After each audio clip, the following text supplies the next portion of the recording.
Boa tarde, sexta-feira, fim de semana chegando, ainda bem que sextou, porque essa semana teve notícias difíceis, hein? Parece que a gente recuou, né? Parece que as coisas estão bem mais difíceis e o que cabe a gente é se cuidar cada vez mais, usando máscaras, tentando evitar sair de casa ao máximo e limpando bem as mãos e se cuidando. E oi, Adriana de Milão, Adriana Fortunato, tchau. Tudo bem com você? Oi, Jussaade, oi, Marieli, todo mundo aqui. Sejam muito bem-vindos, vamos nos cuidar, por favor, nada de sair sem necessidade. Os 3 As da campanha que a gente encampou do Hospital das Clínicas para serem evitados. Como que é mesmo, Paulinho? Evitar ambiente fechado, evitar aglomeração, evitar aproximação. Então é isso, estamos chegando aqui, vou fazer a minha parte aqui.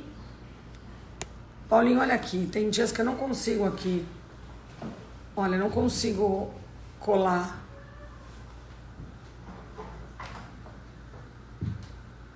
Agora consegui. Foi só você chegar, Paulinho. Esse Instagram muda a cada dia. E acabei de fixar aqui o nome do nosso convidado que já está aqui. Daniel Omar Pérez. Já está aqui presente. Eu vou apresentar ele um pouquinho. Maristela Maffei, ao vivo, direto de Nova York. Que delícia, que delícia. Eu vou falar um pouquinho do nosso convidado de hoje, que é o psicanalista Daniel Omar Pérez. Ele é professor de filosofia da Unicamp e pesquisador do CNPq.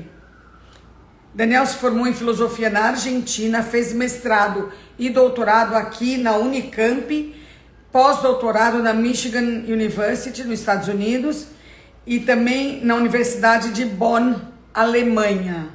A conversa de hoje vai fazer assim um paralelo entre filosofia e psicologia. Achei o tema super interessante, tenho certeza que todo mundo vai gostar. Vamos trazer o Daniel aqui.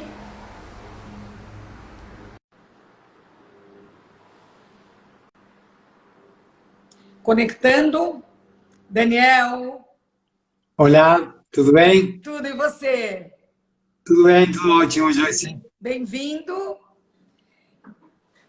E o tema de hoje é um tema que me fascina, que eu amo, e então vai ser muito bom. Daniel, como que a filosofia funciona nos dias de hoje? Qual a relevância da filosofia nesses tempos tão loucos que a gente vive, tão hiperconectados, tão birutas? Tem diferentes formas de aparecer a filosofia atualmente, não? Uma delas é a que todo mundo conhece na universidade, nas escolas, a disciplina mais acadêmica, digamos assim.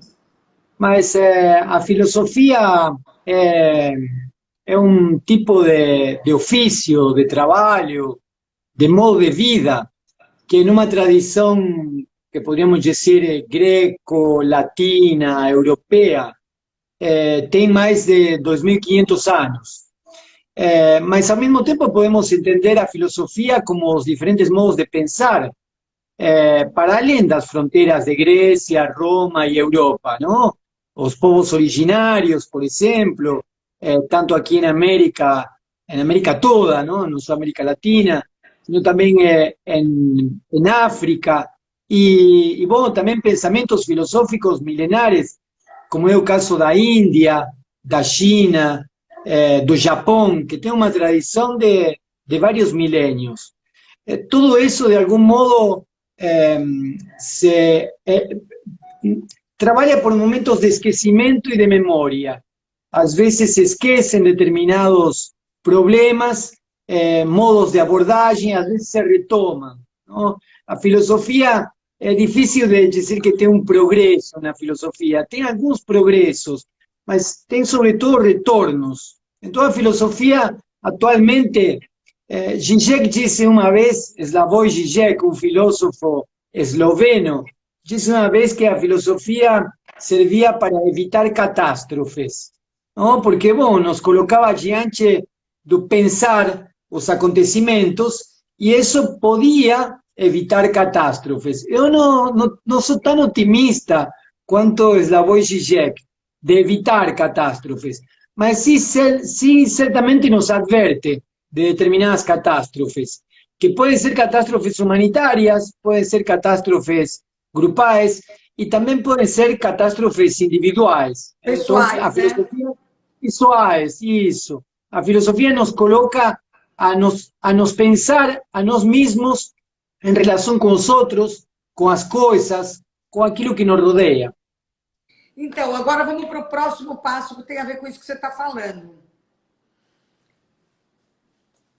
Qual é a dimensão da relação entre filosofia e psicologia? Porque pelo que isso o que você acaba de dizer sobre a filosofia, se aplica um pouco também à psicologia.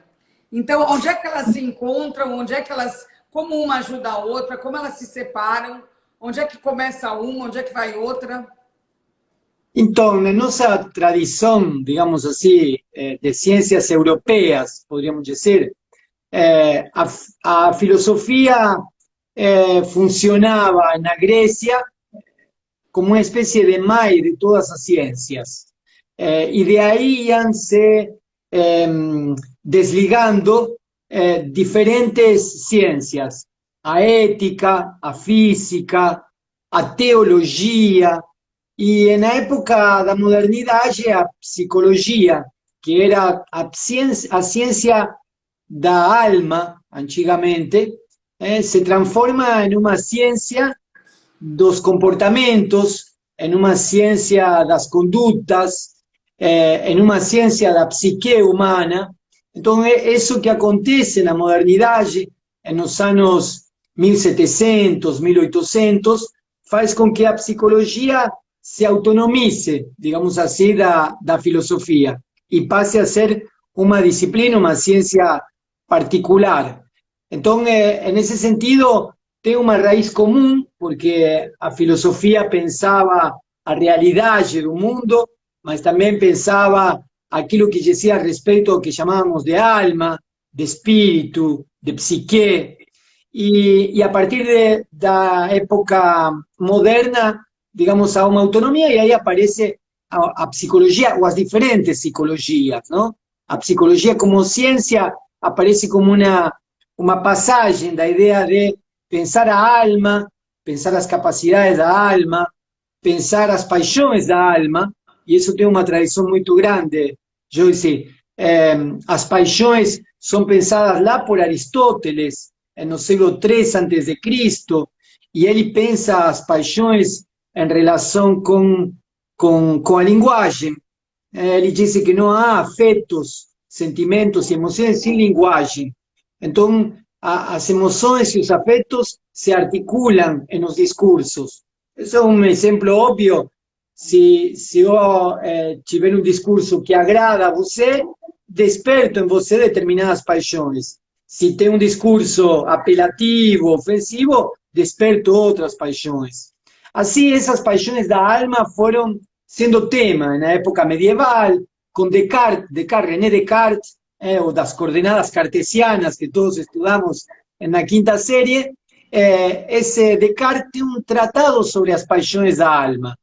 Então, ele examina como é que as paixões da alma se articulam com o corpo e como é que o corpo influencia também no desenvolvimento de determinadas paixões. Esse é um ponto importante, porque de algum modo abre a pauta do que é a psicologia e as ciências da psique contemporâneas. Algumas teorias entendem que nossas emoções, nossas sensações, nossos sentimentos são originados por causas orgânicas, reações eletroquímicas, hormonais.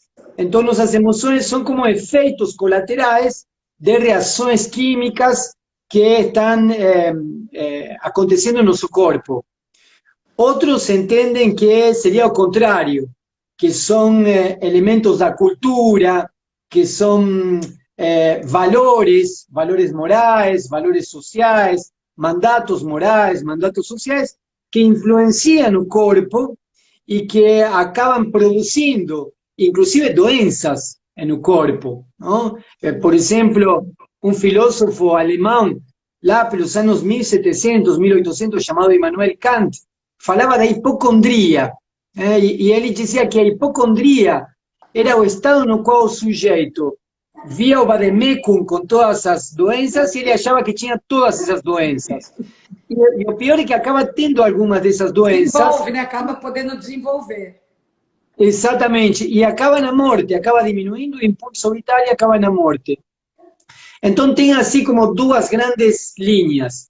Aquelas que entendem que o emocional influencia no corpo, aquelas que entendem que é o corpo que produz o emocional, e depois os que dizem, não, é uma avenida de mão dupla. Não? Há questões emocionais que atravessam o corpo, há questões corporais que atravessam o emocional. E às vezes andam concomitantes. Não? Freud falava muito disso, da concomitância entre reações químicas do corpo e procedimentos psíquicos, que no momento se tocavam e influenciavam um com o outro. Daniel, por exemplo, que psicanalista famoso fora, ou que filósofo famoso conversou bem muito com a filosofia? Quais, você falou do Freud agora, né? Mas caso de algum... Teve algum filósofo um pouco mais contemporâneo que trabalhou também essa questão profundamente?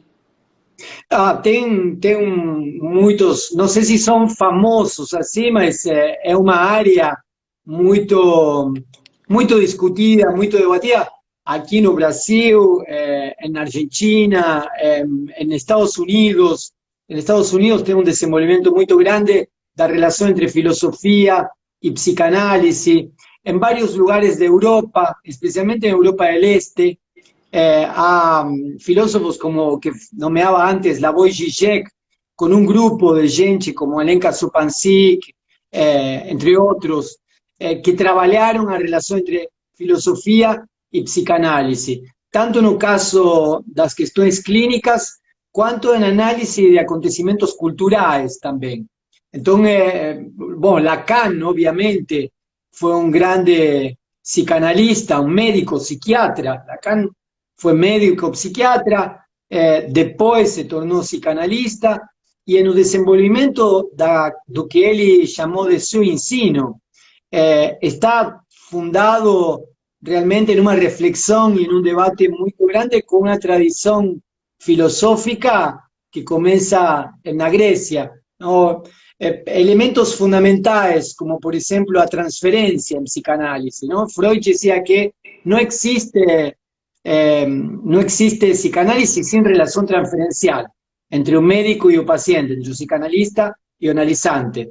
Não há como fazer que o mal-estar psíquico, a dor psíquica, o sofrimento psíquico possam mudar para um mínimo de prazer, para uma diminuição do sofrimento, sem um trabalho clínico fundado na relação transferencial. O que é a relação transferencial? É uma relação de amor. É isso, é uma relação de amor entre o analista e o analisante. Agora, não é qualquer relação de amor. E aí Freud indagou como é que o analista muitas vezes é colocado pelo paciente no lugar do pai, ou é colocado no paciente no lugar da mãe. Isso.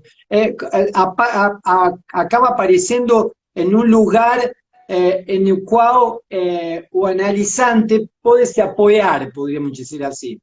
Agora, é a partir daí...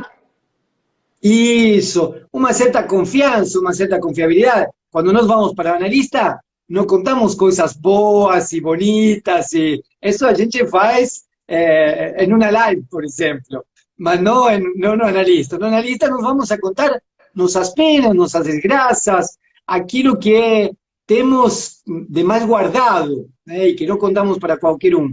Então, a questão da transferência é sempre, desde Freud até agora, sempre trabalhada por analistas, porque inclusive, ao mesmo tempo que pode ajudar en o desenvolvimento do análise, também pode atrapalhar. O analista colocado no lugar do pai ou da mãe pode ajudar até um ponto. Depois cristaliza e o problema é o pai e a mãe, às vezes. Então, a análise não anda. Então, a análise não anda. E aí o analista tem que fazer o que se chama de um manejo da transferência. Bom, isso é o que Lacan trabalhou muito, e Lacan foi a ver as origens da reflexão do amor em Platão. E foi a visitar um livro que eu recomendo para todos ler, que é o Banquete de Platão. É um diálogo muito agradável. Hein? É difícil. Mas se a gente lê o Banquete de Platão como uma obra de teatro, eu acho que é mais dá para levar isso. Porque há diferentes teorias do amor, né? De onde que surge o amor, e aí tem mitos, tem explicações. Tem alguém dos amigos de Platão, de Sócrates, que diz que o amor surge da riqueza e da pobreza. Não? A riqueza está numa festa, fica bêbada, se encontra com a pobreza que está mendigando nas ruas, e da relação da riqueza com a pobreza, Poros e Penha, surge o amor, surge o Eros. E é por isso que o amor é exuberante, é um excesso, e ao mesmo tempo é carência, é aquela posição de estar pedindo alguma coisa. Então tem essa relação entre riqueza e pobreza. Então, Daniel, diga. não, digo, e aí é que é possível começar a indagar, examinar desde a psicanálise o que é o amor, para levar adiante a relação transferencial e poder levar adiante a clínica, mas também para indagar o que é o amor nas relações humanas, o que é o amor filial, o amor com os pais, com os cuidadores, com as cuidadoras, as relações amorosas de a dois, de a três, de a N pessoas, as relações amorosas entre grupos também, entre amigos, que muitas vezes são as que acabam provocando conflitos psíquicos que acabam repercutindo, que acabam incidindo no corpo. Uma história de amor mal resolvida acaba criando esse conflito psíquico, acaba criando uma espécie de cortocircuito psíquico e acaba afetando nossa vida física, concretamente. Começamos a perder peso ou começamos a comer demais. O amor ainda é a principal razão, causa da nossa vida? Não sei se é a principal razão de todas nossas vidas, mas certamente o amor e o ódio são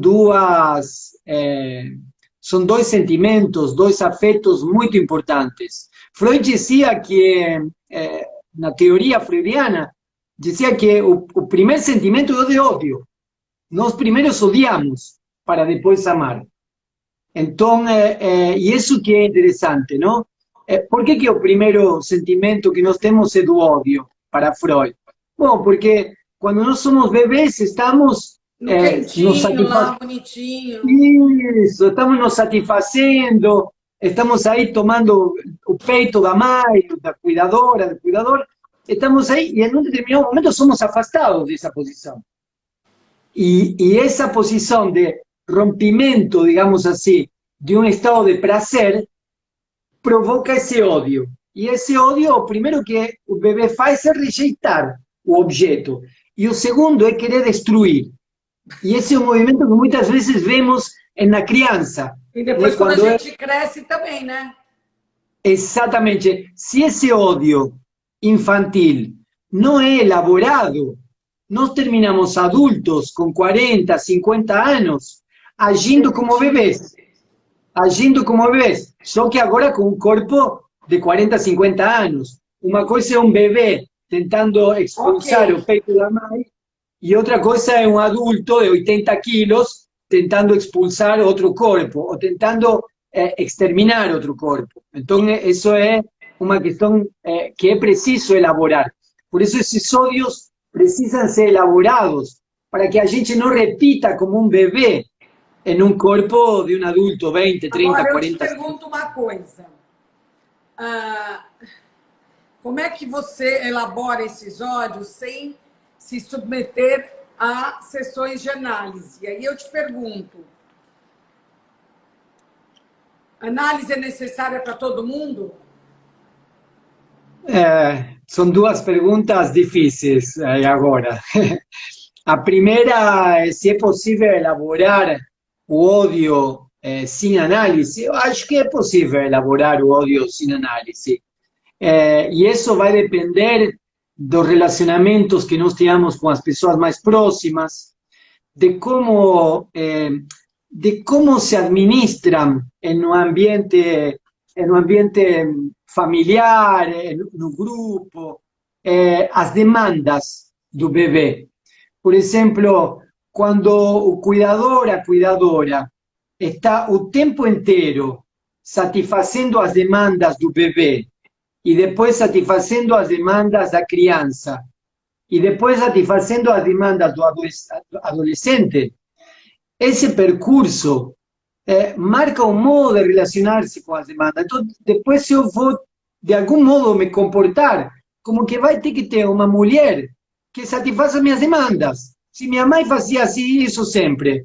Então, depois eu vou casar e vou querer que a mulher que casa comigo também responda ao que minha mãe estava me mandando. Por que não vai fazer o que eu queria se a outra também fazia? Daniel, você está vendo que aí é muito problema? Você está notando? Eu sei. Então, depende das demandas que nós, como elaboramos as demandas, é que vamos a estabelecer essas demandas depois. Por isso que é interessante trabalhar com as demandas de ser demandado e satisfazer certas demandas. E aí integrar o bebê, o infante, a criança, o adolescente, a vida social comum, na qual ele também tem responsabilidades. Ele também precisa fazer coisas. Não é apenas uma boca aberta que fica de braço aberto esperando que tudo entre pela boca sem fazer nada. Não, de alguma forma, exatamente. Senão estamos em uma posição oral esperando que sejamos alimentados tipo passarinho. E, bom, é preciso sair desse lugar de objeto a ser alimentado, a passar a ser sujeito. Sujeito em relação com diferentes responsabilidades, atitudes, com diferentes relações com as cuidadoras, os cuidadores. Então, a partir de aí, me parece que é possível elaborar certos ódios, digamos assim. Esse ímpeto de expulsão de aquilo que de rejeição de aquilo que não me satisfaz e de tentativa de destruição de aquilo que não me satisfaz. Vou ter que precisar elaborar o que fazer com aquilo que não me satisfaz. Não? Eu acho bem difícil a gente chegar nesses pontos sem a ajuda de um psicanalista, né? Eu fiz mais de 25 anos análise com um psicanalista que era formado em filosofia. E é muito interessante, muito interessante. Agora eu te pergunto, por que a Argentina, por que é tão famosa a Argentina pelos psicanalistas que tem? Não sei, isso deve ser uma questão cultural, imagino. A Argentina tem duas tradições muito significativas, a psicanálise e o tango, não? Eu pensei que você ia dizer o tango e a psicanálise. Então, a psicanálise e o tango parece que vão mais ou menos no mesmo sentido. Há uma dor de um sofrimento, de um amor perdido, e há uma tentativa de lidar com esse amor perdido, y por un lado se producen tangos y por otro lado se elaboran teorías psicanalíticas. Ai, ai. A gente tem aqui no Glamurama um colaborador, a gente tem um canal que chama Geração Z, não é um canal. a gente tem vários colaboradores, acho que 4, da chamada geração Z. Um deles se chama Aldino Vilão. E ele é um estudante de história, ele mora na periferia, ele fala muito bem para esses jovens de comunidades. Ele é um estudante de história e ele fala tudo baseado em filosofia. Ele é muito interessante, ele é nosso colaborador aqui. Que tipo de pensamento você acha que está passando pela cabeça dessa nova geração em termos de filosofia, em termos de psicanálise, em termos de entender o que se passa aqui e aqui?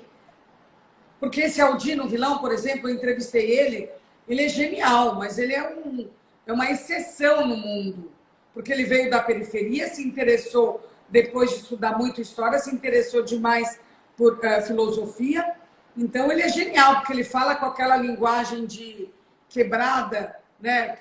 Quebrada é os lugares aqui, né? Nas comunidades. Ele fala com essa linguagem, ele fala para esses jovens e ele fala sobre filosofia. É muito interessante. Eu te pergunto, que tipo de... Como vai ser a filosofia dessa juventude? Como ela vai ser estudada? Quem vão ser os mentores? Ou então, em quem eles vão se inspirar? Olha, eu não sei, não saberia dizer qual é o futuro, mas eu tive a sorte de ir ao bairro na periferia de São Paulo, Grajaú, e Grajaú? fui ao centro cultural que tem lá, e lá tem um pingado filosófico, que é de Dona Maria, que é a mãe do crioulo. Todo mundo conhece o crioulo, ou a mãe do crioulo é filósofa, é uma história muito interessante, e ela aprendeu a ler e a escrever junto com o filho, e depois se transformou em uma filósofa com mestrado em filosofia. E naquela época, não sei se ainda está, mas naquela época tinha um pingado filosófico, em vez de um café filosófico, era um pingado filosófico, com rapazes e moças de aí do bairro. E eu me lembro de ter ouvido nesse momento um rapaz dar uma aula de Jean-Paul Sartre, que eu não vi na universidade. Quando fui a perguntar a que universidade em que universidade estudava, ele me disse que não, que ainda não tinha terminado a oitava série. Era um rapaz mais ou menos já pronto para a juventude, na adolescência. E com uma clareza e um trabalho de autodidata que fiquei impressionadíssimo. Aí foi que também comecei a encontrar os grupos de poesia que havia nesse bairro e em outros. Eu moro aqui em Campinas e em uma época antes da pandemia eu circulei por alguns bares de alguns lugares da periferia daqui onde se fazem saraus com poesia. Eu E são adoro poesias... sarau. E são poesias escritas, Joyce, por empregada doméstica, pedreiro, a filha da empregada, que leva o celular, ou leva um caderninho, e uma qualidade poética realmente impressionante, não? E o que me fez pensar, não, como é que às vezes a gente vê na grande mídia, nos grandes meios de comunicação, uma certa pobreza, eu diria, poética, muitas Falta vezes. de criatividade, né? Falta de criatividade. E você vai para esses saraus na periferia e encontra realmente poetas lá, não? Que são ouvidos pelas outras pessoas do bairro. Uma vez aqui também, em Campinas, no Sesc de Campinas, fui tentar ver um sarau feito por crioulo e a mãe dele, que sentariam a ler poesia. 9.000 pessoas, não consegui entrar, Joyce, 9.000 pessoas 9.000 pessoas lá e eram todas pessoas da periferia também. Então, quando eu vejo isso, por um lado, e vejo depois por outro, uma certa pobreza, um certo nivelamento para baixo nas questões culturais, eu penso que o futuro não está nessa pobreza, o futuro está nesse tipo São duas de coisas que a política e gente de reflexão. São duas coisas que a gente pode ver disso que você está falando. Uma, a comodidade, a falta de criatividade e a preguiça dos grandes meios de comunicação, de não abrirem espaço, não pesquisarem essas comunidades periféricas, onde tem tantos talentos, que eu estou comentando com você e você comigo. Então, um pouco de preguiça dos grandes meios de comunicação de irem atrás. Por outro lado, dá uma esperança muito grande de saber que tem tudo isso lindo e que Sim, apesar da pobreza, apesar da dificuldade, apesar das diferenças sociais, apesar de tudo, existe essa veia, existe essa vontade de criar, de ler, declamar poesia, de estudar filosofia. Isso é a coisa mais linda que poderia acontecer, né, nessas periferias. Não tem nada de sim, melhor que sim, poderia acontecer lá. sim. E o que é importante é que isso não é assim uma coisa ou outra. A gente vê diferentes grupos, não? Então me parece que é uma coisa interessante, porque há grupos de jovens, adolescentes, jovens mesmo da periferia, que encontram refúgio, poderíamos dizer assim, em grupos identitários, em grupos de identificação cultural, poético, filosófico, no exercício da poesia oral e da poesia escrita. E eu acho que isso é uma forma, me parece, a mais saudável De de poder resgatar. lidar de poder lidar com os ódios, como nós falamos agora, eu disse, de poder lidar com os ódios, de poder lidar com as frustrações e de poder tentar fazer uma vida em comum, uma comum união, um pouco melhor futuramente do que nós estamos padecendo hoje. Não? Daniel, o que você faz exatamente aí na Unicamp? É isso? Eu trabalho aqui na Unicamp, sou professor de filosofia, trabalho na graduação, na pós, então trabalho com meus orientandos, fazendo pesquisa, trabalho incluso justamente, as minhas pesquisas são sobre a constituição do sujeito e das identidades, como é que nos identificamos, como é que nos encontramos, nos identificamos tanto nas relações amorosas, quanto nos grupos, quanto nas organizações políticas, e um dos trabalhos que nós abordamos nesse grupo de investigação também é a constituição da identificação naquilo que se chama que se nomeia de autismo. Não? Como é que no fenômeno de autismo aparece alguém que pode falar em nome próprio, que pode falar eu, que pode ter uma forma de subjetividade, de subjetivação. Então também trabalho em um grupo de extensão em relação com isso. Basicamente é isso o que eu faço aqui na universidade. E você trabalha também com alguma coisa de psicanálise, psicologia? Claro, claro. Então, as questões de identificação são trabalhadas a partir da filosofia e da psicanálise. Então, o que nós tentamos é trabalhar dispositivos conceituais da psicanálise freudiana, da psicanálise lacaniana, para dar conta, por exemplo, uma de minhas orientandas trabalha sobre o horror ao feminino. É uma questão que, bom, aparece muitas vezes na sociedade, esse horror ao feminino. Então, ela faz uma pesquisa sobre como se constitui o feminino e como se constitui o horror ao feminino. Não? Outra de minhas orientandas trabalha sobre o infamiliar, sobre o estranho, como é que nós trabalhamos com a experiência de estranhamento, como é que às vezes nos estranhamos, mas nos estranhamos de nós mesmos, digamos assim, não?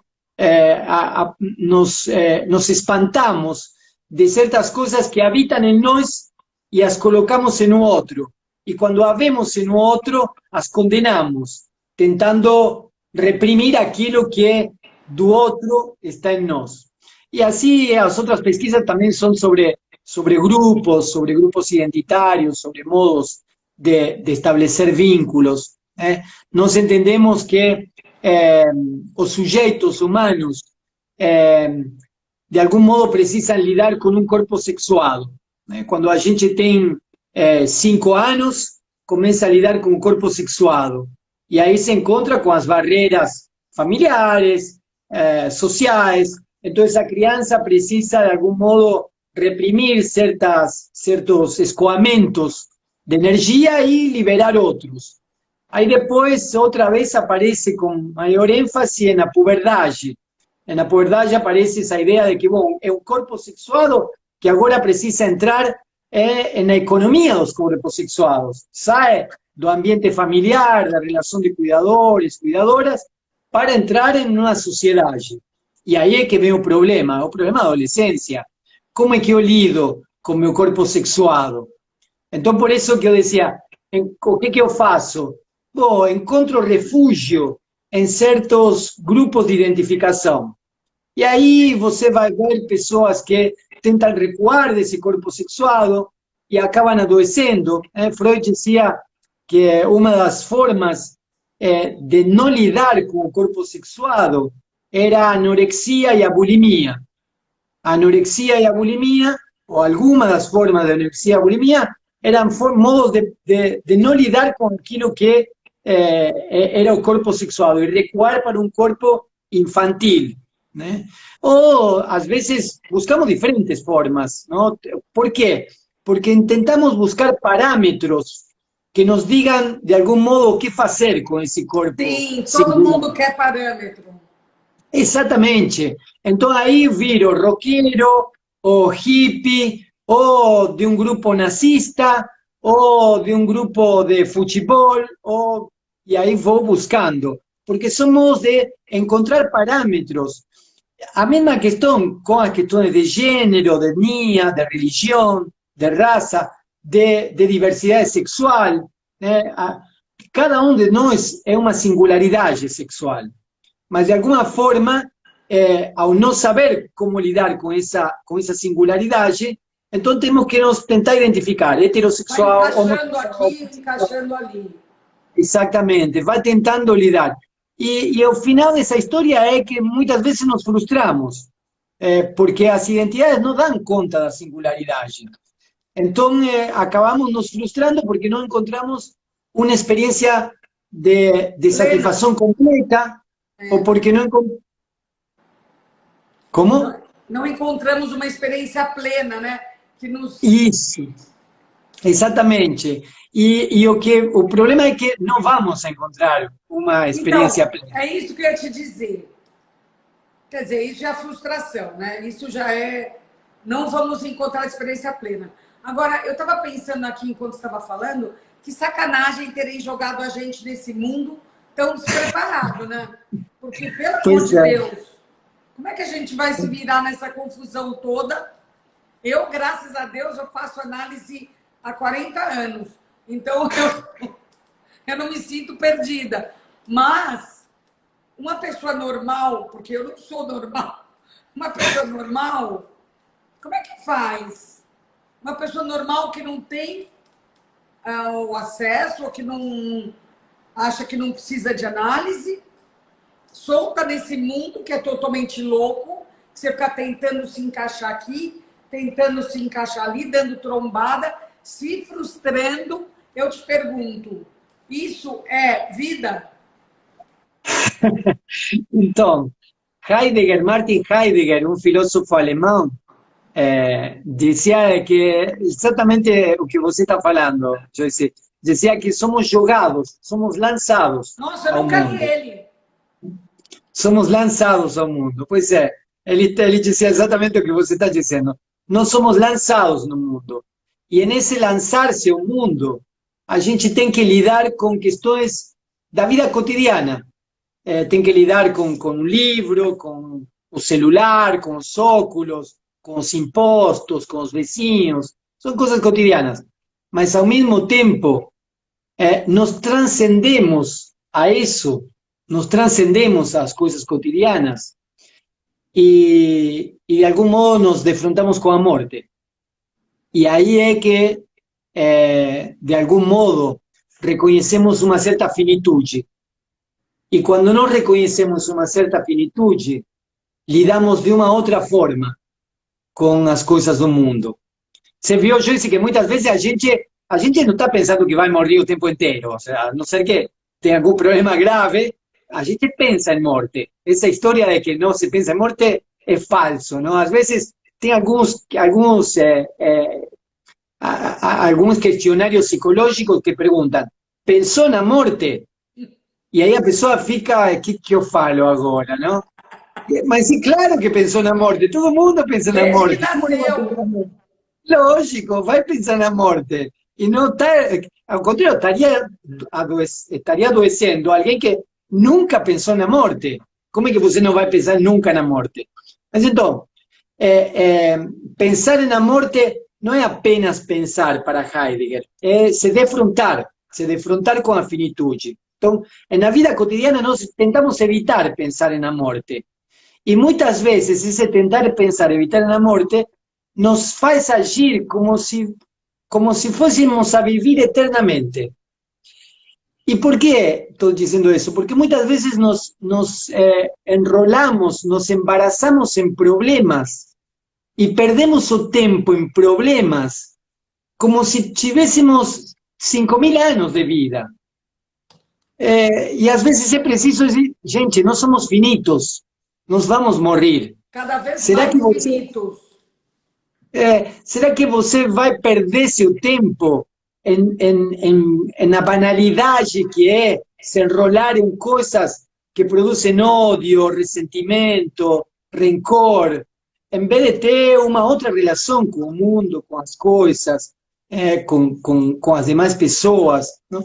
Tem uma frase de Foucault que eu não me lembro, de Michel Foucault, não me lembro onde está, mas Michel Foucault, quando falava de ética, dizia: é preciso se perguntar o que eu faço de mim mesmo com o tempo que me resta.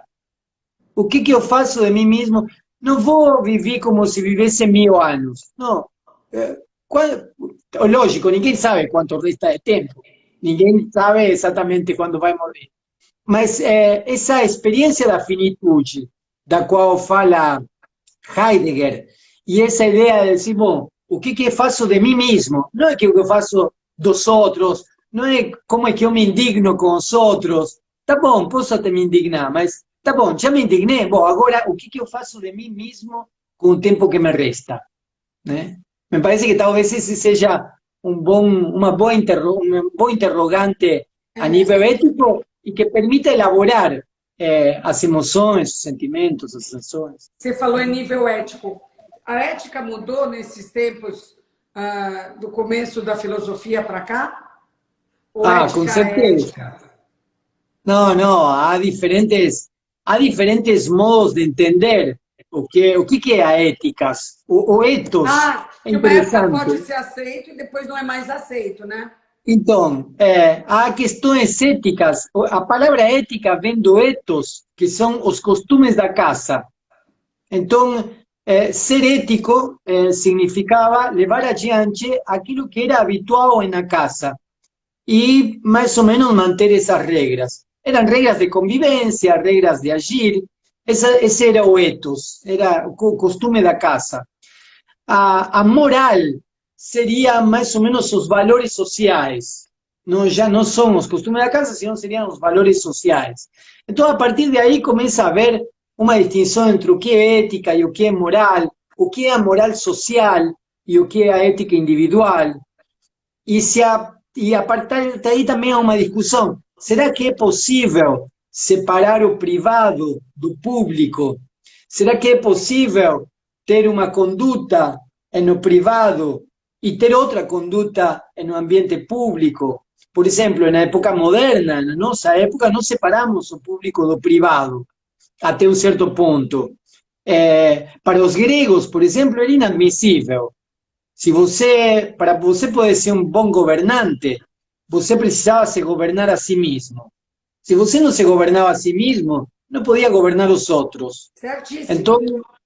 Então não podia, não dava para ter um comportamento privado e outro comportamento público, não? Então, essas coisas foram mudando. Como é que nós lidamos? Havia uma ética da prudência, hoje mesmo há pessoas que defendem uma ética da prudência, outros defendem uma ética da regra, de éticas que se chamam deontológicas, quer dizer, éticas regradas, normativizadas para todo o conjunto da sociedade. Outros que pensam que é preciso uma ética do cuidado de si, não? Uma ética do cuidado de si. Quer dizer, ter um conjunto de regras, prescrições, práticas, mas não para julgar a atitude do outro, sino para trabalhar sobre nós mesmos. E isso tem uma impronta que tem a ver com os gregos, mas também tem a ver com Nietzsche, com Friedrich Nietzsche. Friedrich Nietzsche, o filósofo alemão, dizia que nós temos que nos tratar como se fôssemos obras de arte. Quer dizer, eu mesmo sou minha própria obra de arte.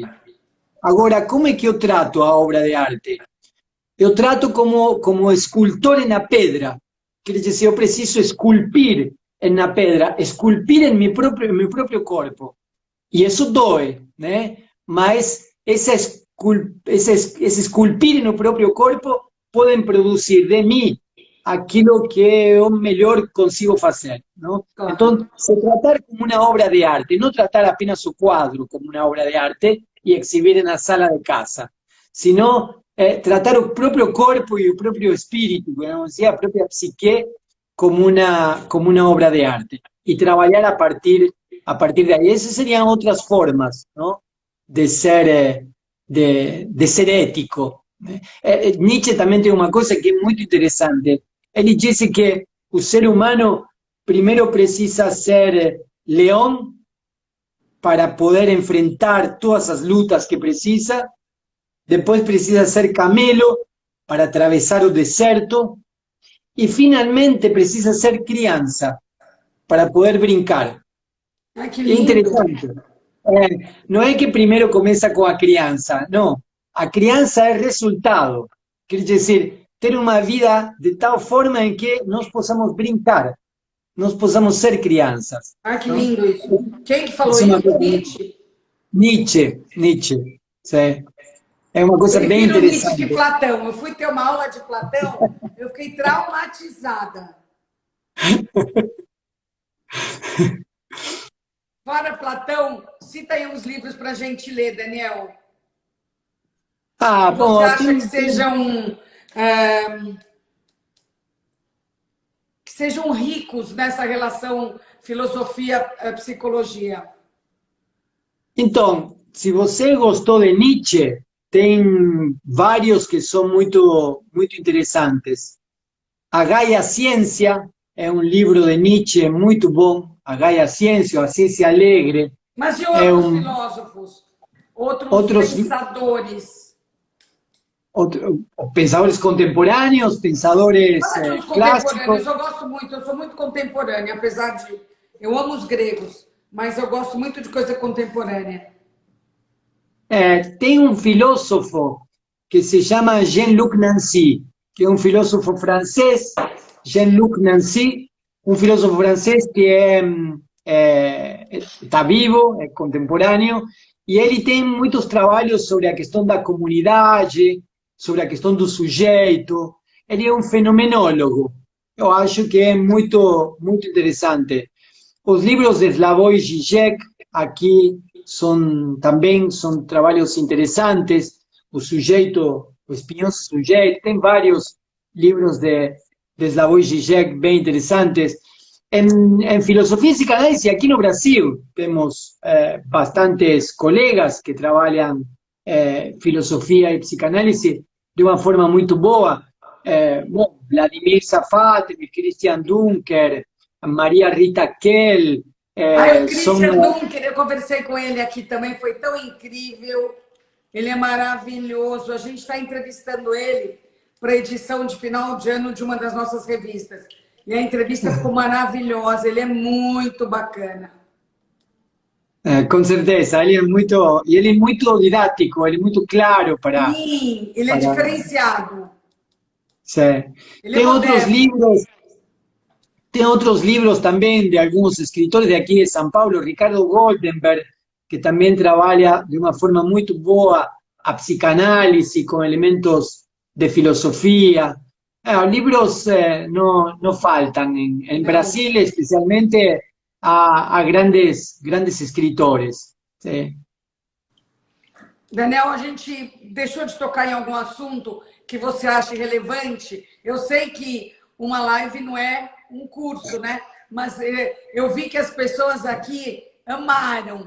As pessoas querem saber onde você dá aula. A gente já respondeu. As pessoas querem saber se você tem livro publicado. Você tem livro?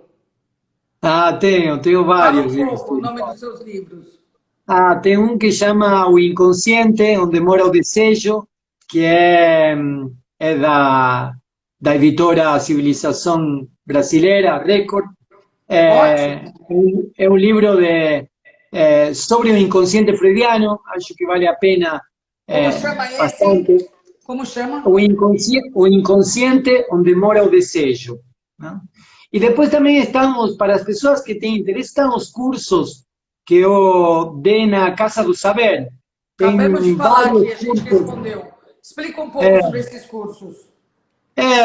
Durante um bom tempo eu fazia encontros na Casa do Saber, que foram gravados, muitos deles, Então devem e estar hoje, no site deles. Ou no YouTube, né? isso, isso, hoje estão, tem algumas pequenas assim, vinhetas, algumas perguntas assim, no YouTube e depois estão no site da Da Casa Casa do do Saber. Saber, que tem um monte, eu não vi inclusive, isso é uma coisa, eu vi que as pessoas estavam gostando porque me mandavam mensagens dizendo que estavam vendo o que eu tinha feito, mas eu mesmo não me via fazendo Eu acho essas que coisas. depois que a gente faz, a gente não olha mais, né?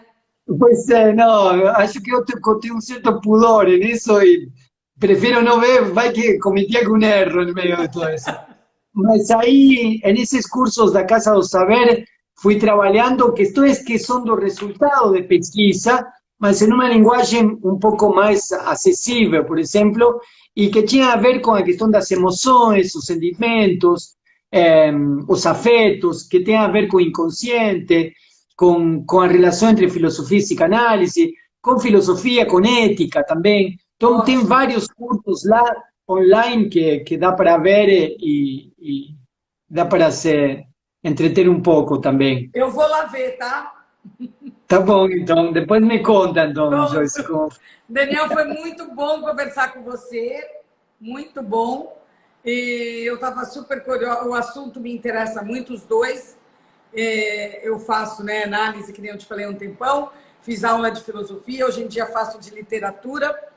Mas é o mundo do conhecimento é maravilhoso. E eu gostei muito de falar com você, viu?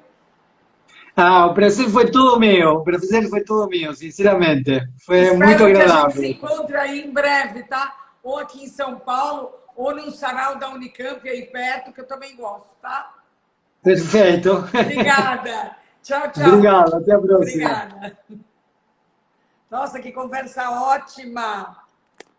Conversa ótima com o Daniel. Muito, muito bom. Obrigada a vocês todos que estiveram aqui juntos. Teve o mundo inteiro. Teve Milão, Nova York, teve Salvador, teve o mundo inteiro. Essas são as maravilhas da conectividade, né? De estarmos conectados. Adorei conversar com o Daniel. Nossa, foi crescendo a conversa. Ele é muito interessante e tem um trabalho lindo. Foi muito, muito bom. Obrigada, Daniel. Obrigada, Maristela. Que bom que você gostou também. Obrigada, Paulinho, por ter me ajudado a encontrar o Daniel nesse mundo. Maria Fernanda, oi, maravilhosa. Maria Fernanda está aqui também. Que maravilha esse Daniel, Maria Fernanda. Gostei muito, muito dele. Então é isso. Para todo mundo, obrigada. Tem sido um prazer estar aqui com vocês, entrevistando essas pessoas maravilhosas. Eu vejo que vocês gostam, eu amo. Estou conhecendo pessoas incríveis. Vou ver as lives do Daniel no IGTV dele. E como é bom, né? Como é bom a gente pensar, a gente trocar, a gente discutir, filosofar juntos. Obrigada a todo mundo e a gente se vê a semana que vem. Sexta-feira terminando de uma maneira muito feliz por aqui.